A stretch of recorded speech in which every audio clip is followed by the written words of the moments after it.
اعوذ باللہ من الشیطان الرجیم بسم اللہ الرحمن الرحیم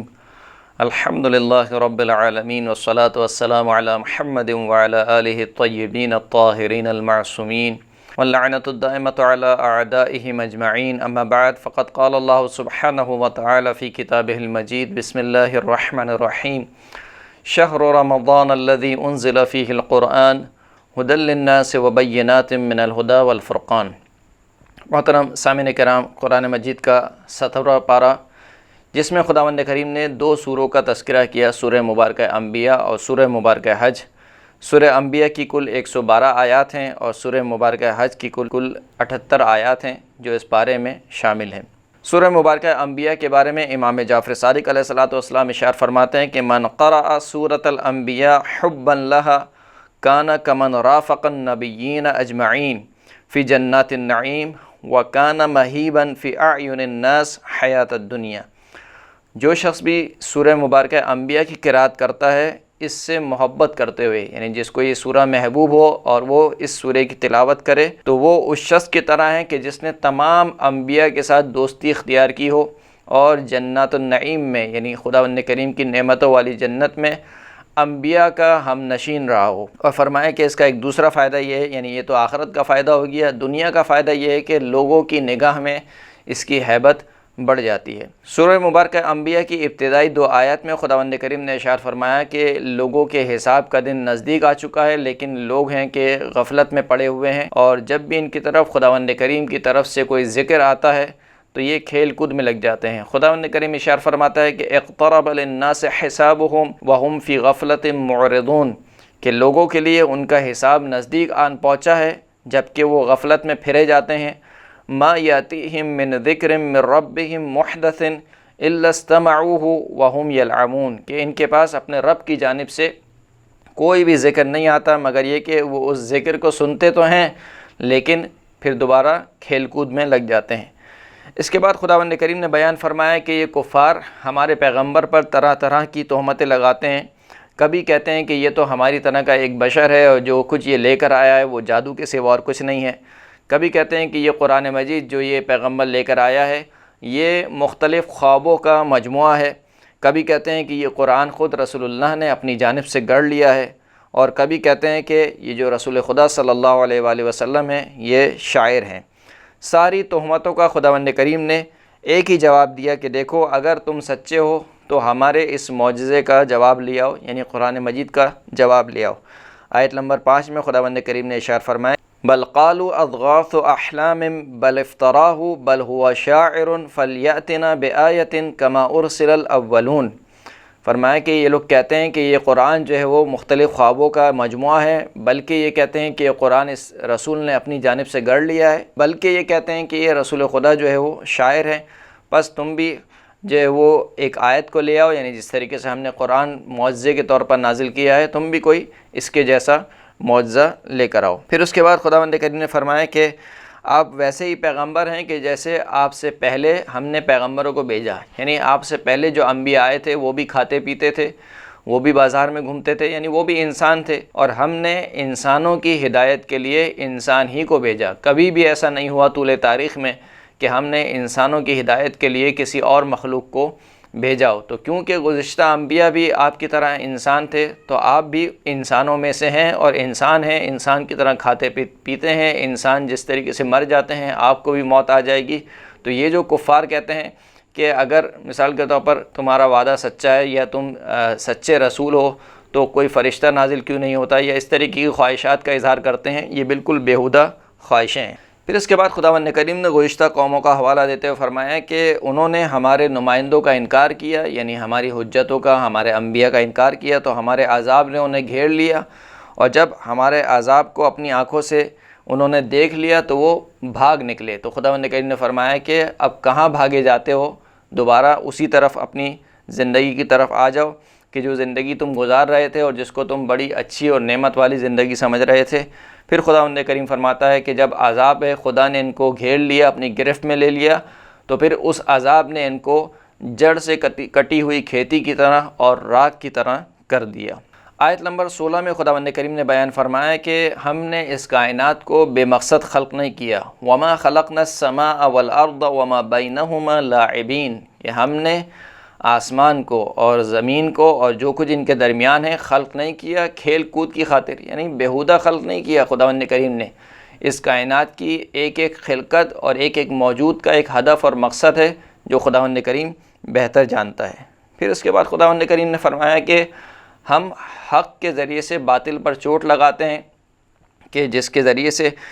باطل کا سر ٹوٹ کر رہ جاتا ہے اور باطل اچانک مٹ جاتا ہے۔ اور پھر فرمایا کہ فرشتے نہ تو اللہ کی عبادت سے تھکتے ہیں اور نہ ہی اللہ کی عبادت سے سرپیچی کرتے ہیں، اور وہ رات دن اللہ کی تسبیح میں مشغول رہتے ہیں۔ پھر اس کے بعد شرک کی مذمت ہوئی اور فرمایا کہ کیا تم نے اللہ کے علاوہ بھی معبود بنا لیے ہیں، تو پس اپنے عقیدے پر محکم دلیل کو لے کر آؤ، یعنی اگر تم یہ سمجھتے ہو کہ اللہ کے علاوہ کوئی اور بھی معبود ہیں تو اپنے معبودوں کے لیے محکم دلیل کو لے کر آؤ۔ پھر فرمایا کہ کسی رسول کو ہم نے نہیں بھیجا مگر یہ کہ جو بھی رسول آیا اس نے توحید کی طرف دعوت دی، یعنی طول تاریخ میں کبھی ایسا نہیں ہوا کہ اللہ کی جانب سے کوئی رسول آیا ہو اور اس نے نعوذ باللہ شرک کی دعوت دی ہو۔ تمام رسولوں نے آدم سے لے کر خاتم تک ہر رسول نے توحید پروردگار کی طرف دعوت دی ہے، ایک خدا کی پرستش کی طرف دعوت دی ہے۔ اور پھر اس کے بعد خداوند کریم نے توحید کی نشانیوں کو بیان کیا، اور پھر بیان فرمایا کہ جو زندہ ہے وہ موت کی تکلیف سہے گا اور ہم تم کو خیر اور شر سے آزمائیں گے۔ پھر فرمایا کہ کافر آپ کا مذاق اڑاتے ہیں اور جس عذاب کا آپ ان کو وعدہ دیتے ہیں کہتے ہیں کہ اس عذاب کو جلدی لے آؤ۔ تو خداوند کریم نے فرمایا کہ ہمارا عذاب جو ہے وہ اچانک آنے والا ہے، اور پھر رسول اللہ کو تسلی دی کہ اگر آپ کا مذاق اڑایا جا رہا ہے تو آپ سے پہلے بھی رسولوں کا مذاق اڑایا گیا، لیکن ان کا انجام یہ ہوا کہ وہ جس چیز کا مذاق اڑاتے تھے یعنی عذاب خدا، اسی نے ان کو گھیر لیا اور ان کی گرفت کر لی۔ پھر اس کے بعد آیت نمبر 47 میں خداوند کریم نے ارشاد فرمایا کہ قیامت کے دن ترازو پورے عدل و انصاف کے ساتھ لگائی جائے گی اور کسی پر ظلم نہیں کیا جائے گا۔ خداوند کریم ارشاد فرماتا ہے کہ وَنَضَعُ الْمَوَازِينَ الْقِسْطَ لِيَوْمِ الْقِيَامَةِ فَلَا تُظْلَمُ نَفْسٌ شَيْئًا وَإِنْ كَانَ مِثْقَالَ حَبَّةٍ مِّنْ خَرْدَلٍ أَتَيْنَا بِهَا وَكَفَىٰ بِنَا حَاسِبِينَ،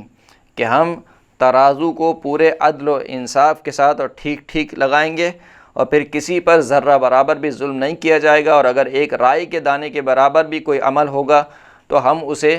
حاضر کریں گے اور ہم حساب کے لیے کافی ہیں۔ پھر اس کے بعد خداوند کریم نے مختلف انبیاء کا تذکرہ کیا، اور انبیاء کے اوپر جو خداوند کریم نے اپنا خاص لطف اور عنایت کیا اس کا تذکرہ خداوند کریم نے فرمایا کہ دیکھو ہم نے موسیٰ اور ہارون کو فرقان عطا کیا، یعنی ایسی چیز جو حق اور باطل میں فیصلہ کرنے والی ہے، جدائی ڈالنے والی ہے، وہ چیز ہم نے موسیٰ اور ہارون کو عطا کی۔ موسیٰ اور ہارون کو ہم نے روشنی عطا کی اور متقین کے لیے ذکر عطا کیا۔ اور پھر اس کے بعد ہم نے ابراہیم کو ہوش مندی اور سمجھ بوجھ عطا کی، کہ جس کے ذریعے سے حضرت ابراہیم نے اپنی قوم سے جو کہ بت پرست تھی ان کے سامنے محکم دلیلوں کے ذریعے سے کلمہ توحید کو بلند کیا اور بتوں کو توڑا۔ پھر اس کے بعد حضرت ابراہیم کا وہ واقعہ نقل ہوتا ہے کہ جس میں حضرت ابراہیم تمام بتوں کو توڑ دیتے ہیں، کہ جب ان کی قوم شہر سے باہر گئی بھی ہوتی ہے تو تمام بتوں کو توڑ دیتے ہیں اور بڑے بت کو جو ہے وہ صحیح اور سالم چھوڑ دیتے ہیں اور اسی کی گردن میں کلاڑے کو ڈال دیتے ہیں۔ اور جب ان کی قوم واپس پلٹتی ہے تو دیکھتی ہے کہ ان کے سارے بت ٹوٹے پڑے ہوئے ہیں، صرف ایک جو سب سے بڑا بت ہے وہ صحیح و سلامت ہے۔ تو پوچھتے ہیں کہ یہ کام کس نے کیا ہوگا؟ تو کہا کہ ایک لڑکا ہے جس کا نام ابراہیم ہے، اور وہ ہمارے بتوں کو برا بھلا کہتا ہے، اسی نے یہ کام کیا ہوگا۔ پھر کہتے ہیں کہ ابراہیم کو پکڑ کر لے کر آؤ، حاضر کرو۔ جب حضرت ابراہیم علیہ السلام کو حاضر کیا گیا تو حضرت ابراہیم سے کہنے لگے قالوا اانت فعلت هذا بآلهتنا یا ابراہیم، کہ اے ابراہیم کیا تم نے ہمارے بتوں کے ساتھ، ہمارے معبودوں کے ساتھ یہ کام انجام دیا ہے؟ حضرت ابراہیم نے جواب دیا قال بل فعله كبيرهم هذا فاسألوهم ان كانوا ينطقون۔ حضرت ابراہیم نے کہا کہ بلکہ یہ جو سب سے بڑا بت ہے اس نے ان سب کو توڑا ہے، پس اس سے پوچھو اگر یہ تمہیں کچھ بول سکیں اور اپنی زبان ہلا سکیں۔ تو جیسے ہی حضرت ابراہیم سے یہ بات انہوں نے سنی جو کہ استدلال سے بھرپور تھی اور بالکل واضح اور روشن استدلال تھا، تو فرجعوا الی انفسہم فقالوا انکم انتم الظالمون، تو وہ سب کے سب اپنی بغلیں جھانکنے لگے، اور وہ کیونکہ سمجھتے تھے کہ یہ بت جو ہے وہ نہ بول سکتے ہیں، نہ کچھ کھا سکتے ہیں، نہ کچھ پی سکتے ہیں، جہاں ان کو ایک جگہ رکھ دیا جائے وہیں پر جو ہے وہ بیٹھے رہتے ہیں، نہ خود سے حرکت کر سکتے ہیں، تو بھلا یہ ہمیں کیا بتائیں گے۔ جب باطل نے یہ دیکھا کہ اس کو شکست ہو گئی ہے تو اس نے حق سے مبارزہ کیا اور کہا کہ اب ابراہیم کو آگ میں ڈالا جائے اور آگ جلائی جائے۔ قالوا حرقوه وانصروا آلہتکم ان کنتم فاعلین، تو انہوں نے کہا کہ اس ابراہیم کو جلا دو اور اپنے معبودوں کی مدد کرو اگر تم یہ کام کرنے والے ہو۔ پھر وہ پورا واقعہ پیش آیا اور جناب ابراہیم کو آگ میں پھینکا گیا اور آگ خداوند کریم کے معجزے سے گلزار ہو گئی، جس کے بارے میں خداوند کریم نے ارشاد فرمایا کہ قلنا یا نار کونی بردا وسلاما علی ابراہیم، اے آگ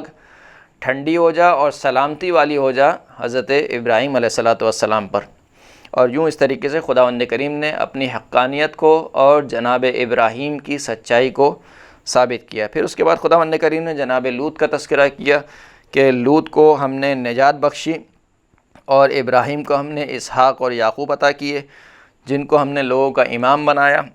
جو ہمارے امر سے ہدایت کرتے ہیں، اور ہم نے ان کی طرف وحی کی، اچھے کاموں کی اور نماز قائم کرنے کی، زکوٰۃ دینے کی، اور یہ سب کے سب ہمارے عبادت گزار بندے تھے۔ پھر اس کے بعد دوبارہ خداوند کریم نے ارشاد فرمایا کہ ہم نے لوط کو علم اور حکمت عطا کی اور انہیں نجات بخشی اور انہیں اپنی رحمت میں داخل کیا۔ پھر اس کے بعد حضرت نوح کا تذکرہ ہوا کہ خدا نے حضرت نوح کو اور ان کے اہل کو بڑی مصیبت سے بچا لیا۔ جناب داؤد اور سلیمان کے بارے میں خداوند کریم نے ارشاد فرمایا کہ ہم نے ان دونوں کو علم اور حکمت عطا کی، اور داؤد کے لیے ہم نے پہاڑوں کو مسخر کر دیا کہ وہ تسبیح کریں، اور پرندوں کو مسخر کر دیا، اور جناب داؤد کو زرہ بنانے کا ہنر سکھایا۔ اور جناب سلیمان علیہ السلام کے لیے خداوند کریم نے ہواؤں کو مسخر کیا جو ان کے حکم سے چلتی تھیں۔ پھر اس کے بعد خداوند کریم نے جناب ایوب کا تذکرہ کیا کہ جب جناب ایوب نے اپنے پروردگار کو پکارا اور کہا کہ مجھے جو ہے وہ ایک بیماری نے گھیر لیا ہے، خداوند کریم مجھے اس بیماری سے نجات عطا فرما، تو خداوند کریم نے جناب ایوب کو اس بیماری سے نجات عطا فرمائی اور ان کو اور ان کے گھر والوں کو اپنی جانب سے رحمت اور عبادت گزاروں کے لیے نصیحت عطا کی۔ پھر اس کے بعد خداوند کریم نے حضرت اسماعیل، حضرت ادریس اور جناب ذی الکفل کا تذکرہ کیا کہ یہ تینوں، یہ سب کے سب ہمارے صابر بندے تھے،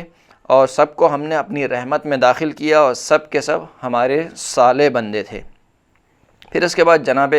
یوسف علیہ السلام کا قصہ خداوند کریم نے نقل کیا کہ جب وہ اپنی قوم پر غضبناک ہو کر باہر نکلے اور جناب یونس یہ گمان کر رہے تھے کہ ہم خداوند کریم یعنی ان کے پر زمین کو تنگ نہیں کرے گا، اور پھر وہ کشتی میں سوار ہوئے اور پھر وہاں سے وہ مچھلی کے پیٹ میں چلے گئے، اور پھر مچھلی کے پیٹ میں جا کر جناب یونس علیہ السلام نے جو ہے وہ خدا کی تسبیح کی اور فرمایا کہ لا الہ الا انت سبحانک انی کنت من الظالمین، کہ کوئی معبود نہیں ہے سوائے تیرے، تو پاک و منزہ ہے، بے شک میں ہی ظالموں میں سے ہوں۔ پھر خداوند کریم نے جناب یونس کو نجات عطا کی اور کشتی کے اس پیٹ سے باہر نکالا۔ پھر اس کے بعد جناب زکریا کا تذکرہ ہوا کہ جب جناب زکریا نے خدا کی بارگاہ میں درخواست کی کہ انہیں ایک بیٹا عطا کیا جائے، تو ہم نے جناب زکریا کو یحییٰ عطا کیا۔ آخر میں خداوند کریم نے کافروں کا سر انجام بیان کیا اور مومنین کی جزا کا تذکرہ کیا، اور پھر مومنین کی جزا کا تذکرہ کرتے ہوئے خداوند کریم نے آیت نمبر 105 میں ارشاد فرمایا کہ وَلَقَدْ كَتَبْنَا فِي الزَّبُورِ مِن بَعْدِ الذِّكْرِ أَنَّ الْأَرْضَ يَرِثُهَا عِبَادِيَ الصَّالِحُونَ، کہ ہم نے زبور میں ذکر کے بعد یعنی توریت کے بعد یہ لکھ دیا ہے کہ زمین جو ہے وہ اس کے جو وارث ہیں وہ میرے نیک اور صالح بندے ہی ہوں گے۔ اور یوں اس طریقے سے یہ سورہ مبارکہ انبیاء کا اختتام ہوتا ہے، اور اس کے بعد جو اگلی سورہ ہے وہ سورہ مبارکہ حج ہے کہ جس کی 78 آیات اس پارے میں شامل ہیں، یعنی پوری سورہ حج کہ جس کی کل آیات 78 ہیں وہ اس پارے میں شامل ہیں۔ سورہ مبارکہ حج کے بارے میں امام جعفر صادق علیہ السلام ارشاد فرماتے ہیں کہ من قرأ سورۃ الحج فی کل 3 ایام لم تخرج سنته حتى يخرج الى بیت اللہ الحرام وان مات فی سفره دخل الجنہ، فرماتے ہیں کہ جو شخص بھی سورہ مبارکہ حج کو ہر 3 دن میں یعنی ہر 3 دن کے بعد پڑھے گا، یعنی ہر 3 دن میں سورہ مبارکہ حج کی تلاوت کرے گا، تو اس کا سال نہیں گزرے گا مگر یہ کہ وہ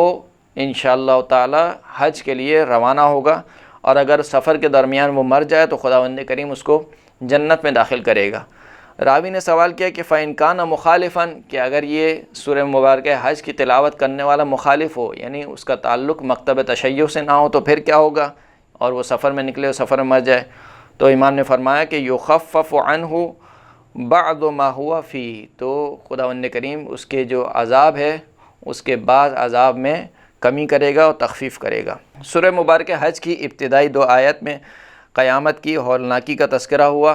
اور خداوند کریم نے ارشاد فرمایا کہ یا ایھا الناس اتقوا ربکم ان زلزلۃ الساعۃ شیء عظیم، کہ اے لوگو اپنے پروردگار سے ڈرو، تقوی اختیار کرو، کیونکہ جو قیامت کا زلزلہ ہے وہ بہت ہی بڑی چیز ہے۔ وہ بہت بڑی چیز کیا ہے؟ یوم ترونھا تذہل کل مرضعۃ عما ارضعت وتضع کل ذات حمل حملها وترى الناس سکارى وما هم بسکارى ولکن عذاب اللہ شدید، کہ جس دن یعنی قیامت کے دن تم دیکھو گے کہ ہر دودھ پلانے والی اپنے بچے کو بھول جائے گی، اور ہر حاملہ عورت اپنے حمل کو گرا دے گی، اور اس دن تم لوگوں کو دیکھو گے کہ وہ مدہوش پھر رہے ہوں گے، لیکن وہ بے ہوشی کے عالم میں نہیں ہوں گے، لیکن یہ کہ اصل معاملہ یہ ہوگا کہ خدا کا جو عذاب ہے وہ بہت ہی شدید ہے۔ پھر اس کے بعد خداوند کریم نے ذکر کیا کہ لوگوں میں سے کچھ ایسے ہیں جو خدا کے بارے میں بغیر علم کے لڑتے جھگڑتے ہیں، اور ان کے پاس کوئی دلیل موجود نہیں ہے، اور وہ شیطان کی پیروی کرتے ہیں۔ پھر اس کے بعد خداوند کریم نے دوبارہ محشور ہونے کو، یعنی جب انسان مر جائے گا اور مرنے کے بعد جب انسان کو دوبارہ اٹھایا جائے گا، تو اس کو خداوند کریم نے 2 مثالوں کے ذریعے سے سمجھایا ہے۔ آیت نمبر 5 میں خداوند کریم ارشاد فرماتا ہے یا ایھا الناس ان کنتم فی ریب من البعث فانا خلقناکم من تراب ثم من نطفۃ ثم من علقۃ ثم من مضغۃ مخلقۃ وغیر مخلقۃ لنبین لکم ونقر فی الارحام ما نشاء الی اجل مسمى ثم نخرجکم طفلا ثم لتبلغوا اشدکم ومنکم من یتوفى ومنکم من یرد الی ارذل العمر لکی لا یعلم من بعد علم شیئا وترى الارض حامدة فاذا انزلنا علیها الماء اهتزت وربت وانبتت من كل زوج بہیج۔ خداوند کریم نے فرمایا کہ اے لوگو، اگر تمہیں کچھ شک ہے دوبارہ اٹھائے جانے میں کہ ہم موت کے بعد تمہیں دوبارہ اٹھائیں گے، تو یاد کرو کہ ہم نے تمہیں ایک مٹی سے خلق کیا، پھر مٹی کو نطفے میں تبدیل کیا، نطفے کو ہم نے خون میں تبدیل کیا، خون کو ہم نے گوشت کے لوتھڑے میں تبدیل کیا، پھر اس کے بعد ہڈیاں بنائیں، ہڈیوں پر ہم نے گوشت کو چڑھایا، پھر اس کے بعد تمہیں تمہاری ماؤں کے رحم میں ایک معین مدت تک رکھا، اور پھر اس کے بعد تمہیں بچے کی صورت میں اس دنیا میں خارج کیا، اور پھر اس کے بعد جب تم اس دنیا میں آ گئے اور اپنی جوانی کو پہنچ گئے تو تم میں سے بعض کو ہم نے اسی وقت اپنی جانب بلا لیا، یعنی جوانی کے عالم میں ان کو موت دے دی، اور بعض کو ہم نے جو اس کی عمر کا آخری حصہ تھا یعنی بڑھاپے کا حصہ وہاں تک پلٹا دیا۔ تو کہا کہ جس طریقے سے تم کچھ نہیں تھے اور ہم نے تمہیں خلق کیا اور اتنے سارے تمہارے تخلیق کے مراحل گزارے، تو جب وہ کام ہمارے لیے مشکل نہیں تھا تو تمہیں دوبارہ اٹھایا جانا ہمارے لیے کیسے مشکل ہے۔ تو یہ پہلی مثال۔ پھر اس کے بعد خداوند کریم نے اسی آیت میں دوسری مثال دی کہ تم بنجر زمین کو دیکھتے ہو کہ وہ خشک ہو جاتی ہے، پھر ہم اس کے اوپر بارش برساتے ہیں تو دوبارہ وہ اس کے اوپر کھیتی اگتی ہے اور وہ دوبارہ پھل دینے لگتی ہے۔ تو جس طریقے سے زمین مردہ ہو کر ہم زمین کو دوبارہ زندہ کرتے ہیں، بعینہ ہی اسی طریقے سے ہم تمہیں مار کر دوبارہ زندہ کریں گے۔ پھر اس کے بعد خداوند کریم نے تذکرہ کیا کہ خداوند کریم حق ہے اور وہ مردوں کو زندہ کرنے والا ہے، قیامت یقیناً آ کر رہے گی، اور خداوند کریم ہر قبر میں سونے والے کو دوبارہ اٹھائے گا۔ پھر دوبارہ اس بات کا تذکرہ کیا کہ لوگوں میں سے کچھ افراد وہ ہیں کہ جو بغیر علم اور بغیر ہدایت اور بغیر کتاب منیر کے خدا کے بارے میں مجادلہ کرتے ہیں، لڑتے جھگڑتے ہیں۔ 11ویں آیت میں لوگوں کی ایک اور قسم خداوند کریم نے بیان فرمایا کہ وَمِنَ النَّاسِ مَن يَعْبُدُ اللَّهَ عَلَى حَرْفٍ فَإِنْ أَصَابَهُ خَيْرٌ اطْمَأَنَّ بِهِ وَإِنْ أَصَابَتْهُ فِتْنَةٌ انقلب عَلَى وَجْهِهِ خَسِرَ الدُّنْيَا وَالْآخِرَةَ ذَلِكَ هُوَ الْخُسْرَانُ الْمُبِينُ۔ کہ لوگوں کی ایک قسم یہ ہے کہ جو اللہ کی عبادت ایک طرف ہو کے کرتے ہیں، یعنی یکسوئی سے اور تمام معاملات میں اللہ کی عبادت نہیں کرتے ہیں۔ جب تک ان پر خیر پہنچتا رہتا ہے تو وہ اللہ سے مطمئن رہتے ہیں اور اللہ کی عبادت میں مشغول رہتے ہیں، لیکن جب ان کو کوئی مصیبت پہنچتی ہے تو وہ اپنا منہ پھیر لیتے ہیں۔ خداوند کریم ایسے افراد کے بارے میں فرما رہا ہے کہ جو ایسے افراد کہ جب ان کی دنیا چلتی رہے تو ہمارے ساتھ رہتے ہیں، اور جب ان پر کوئی پریشانی آ جائے تو ہمارا ساتھ چھوڑ دیتے ہیں۔ ایسے افراد دنیا میں بھی خسارے میں ہیں اور آخرت میں بھی خسارے میں ہیں، اور یہی سب سے بڑا خسارہ ہے۔ یعنی جب انسان کی دنیا بھی خسارے میں پڑ جائے، کھٹائی میں پڑ جائے، اور آخرت بھی خسارے اور نقصان میں ہو جائے، اس سے بڑھ کر انسان کا خسارہ اور کیا ہوگا۔ پھر اس کے بعد کی آیت میں خداوند کریم نے شرک کی مذمت کی، اور جو شرکاء ہیں جن کو کفار مشرکین اللہ کا شریک قرار دیتے ہیں ان کی بے بسی کو بیان کیا، اور صاحبان ایمان کا تذکرہ ہوا، ان کی جزا کا تذکرہ کیا۔ قیامت میں خداوند عالم مختلف مذاہب کے لوگوں کے درمیان فیصلہ سنائے گا۔ مثال کے طور پر یہودیوں کا تذکرہ ہوا کہ ہم یہودیوں کے درمیان، عیسائیوں کے درمیان، سابئین کے درمیان اور مشرکین کے درمیان جو ہے وہ ہم فیصلہ سنائیں گے، اور مجوسیوں کے درمیان ہم فیصلہ سنائیں گے۔